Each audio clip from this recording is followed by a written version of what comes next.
Ito ngayong araw ng basketball class ni Dengdeng mga kid-size. Gabi pa lang sinabihan ako ni amo babae na si amo lalaki yung maghatid sa kanya sa basketball class niya, and then si amo naman babae yung maghatid sa ballet class ni Charlotte. Tapos ako naman maiwan daw dito sa bahay. Maglinis ako dito sa bahay, and then antayin ko na lang sila matapos bumalik dito. And then sinabi na din niya yung oras ng alis nila pag umaga. So maliwanag na yun sa akin. So kampante ako na sabi ko bukas na lang ako mag-edit ng video ko kasi may oras naman na ako after ko maglinis kako. Dahil gabi kasi ako nag-edit ng video ko, and then na-upload ko kinaumagahan. Pero nung gabing to, hindi ako nag-edit kasi sabi ni amo is maaga silang aalis. So marami akong oras na mag-edit kinaumagahan. So ngayon natulog ako, gumising ako ng umaga. Iniready ko na lahat yung mga kailangan ng mga alaga ko, and then nantay ko na din sila na maggatas sila. After nilang naggatas, and then pinalitan ko na din sila. Sabi ko bye-bye, alis na sila.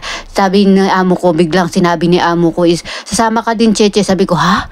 Lahat ng plano lahat ng plano ko nawala. And then 5 minutes na lang aalis na kami. So sabi ko ganun, wait madam, magpalit ako. Nagpalit ako, kinuha ko yung salamin ko. Tapos sabi ko, tara na. Sabi ko kay amo lalaki, kasi mauna kami ni amo lalaki at saka si Dengdeng. Si amo naman babae, may iwan sila dito ni Charlotte ng isang oras pa, and then saka sila susunod kasi magkaiba yung place ng activity ng dalawang alaga ko. So sabi ko ganun, tara na sir. Nung bumaba kami, pagbaba namin dito sa building namin is wala pala yung cellphone ko. Sabi ko kay sir, sir, may kukunin lang ako saglit sa taas. Sabi ko, wait lang. Kasi malilate na kami. So, tumaas pa din ako, kinuha ko. Nung pagbalik ko dito, andito pa din sila amo, and then kinuha ko lang yung cellphone ko. Ibang cellphone naman ninudampot ko. Yung pagbaba ko, saka ko lang napansin sa sasakyan. Sabi ko, ganun, ay, iba pala yung cellphone na dadampot ko. Tapos sabi ko, wala palang jacket si Dengdeng. Hindi din ako nakadala ng jacket. Sa nagmamadali nga, siyempre, iba kasi iba yung plano eh. So, yung mga iba nakakalimutan na ganun. Sabi ko ganun kay amo lalaki, sir, pakisabi mo kay amo babae na magdala siya ng jacket kasi magkikita din kami after ng pasok ng mga alaga ko, kakain daw kami ng lunch. So tinawag ni amo lalaki si amo babae kasi andito pa sila sa bahay, kumuha siya ng jacket. Nung sinabi na ni amo lalaki na walang jacket si Dengdeng, sabi niya, tumatawag daw si amo mo babae sa cellphone mo. Sabi ko, sir, iba yung nadala kong cellphone.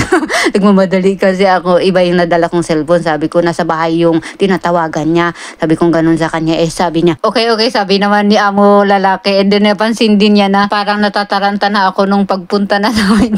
Ay, naloka talaga ako nung araw na to. Dahil nagmamadali din pala si amo, ihatid lang kami and then babalik siya kasi may bigla ang meeting. Kaya pala ako sinama na, ako na yung kasama ni Dengdeng nung araw na to. Pero babalikan din kami after ng meeting nila kasi hindi ko din alam kung ang saan tong place na to, and hindi ko din alam pag mag-taxi ako kung anong sasabihin ko kasi may mga ibang taxi dito na pag nag-taxi kayo hindi sila marunong mag-English. Kaya yun, sabi ko kay amo, balikan mo kami dito. Tapos sabi niya, huwag ka mag-alala kasi kakain pa naman tayo, antayin natin sila, babalikan ko kayo, and then antayin natin sila amo mo babae, and then kain tayo ng lunch, sabi niya amo lalaki. At tapos na nga yung basketball class ni Dengdeng, and andito na din si amo, bumalik siya. Habang inaantay namin sila Charlotte at si amo babae, hinayaan ko muna maglaro si Dengdeng. Binigyan ko na din siya ng biskwit kasi gutom na siya. Mayat maya nga dumating sila amo babae sa kasi Charlotte, kaya dumiretso kami dito sa restaurant, and then antayin namin na may bakante dun sa loob. Naantay na din namin yung kaibigan ni amo kasi kasama namin din mag-lunch. At yun, pinapasok na kami dito sa loob, and habang wala pa yung pagkain, nagdodrawing muna yung mga alaga ko habang inaantay namin yung mga pagkain na order nila amo. At ayun na nga yung pagkain, paikot-ikot, parang wheel, ano to? Ferris wheel ba yung tawag dito? Yung pagkain nakalagay sa ganun. And then ayun na nga yung mga pagkain, parang barbecue ba to or hot pot? Parang, ewan.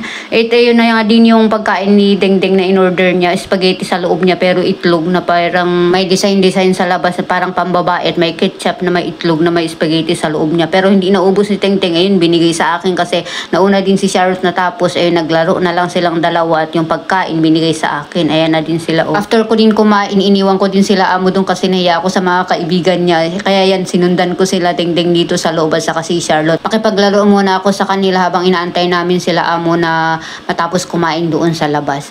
At ayun na nga yung nag-enjoy yung dalawa kasi mamaya is pupunta ulit kami sa ibang activity nila. Ang dami nilang activity, hindi pa tapos to. Tapos mamayang gabi naman is pag uwi namin, may mga bisita din na dadating sa bahay nila amo. So, hayaan ko muna yung mga alaga kung nag-e-enjoy maglaro dyan habang nag-e-enjoy din kumakain sila amo doon. May mga kasama silang kaibigan na kumain kaya medyo matagal-tagal silang kumain habang nagkikwentuhan kasi sila, kaya hayaan ko munang maglaro yung mga alaga ko kasi pag uwi namin is mag-homework na naman sila, wala silang time maglaro.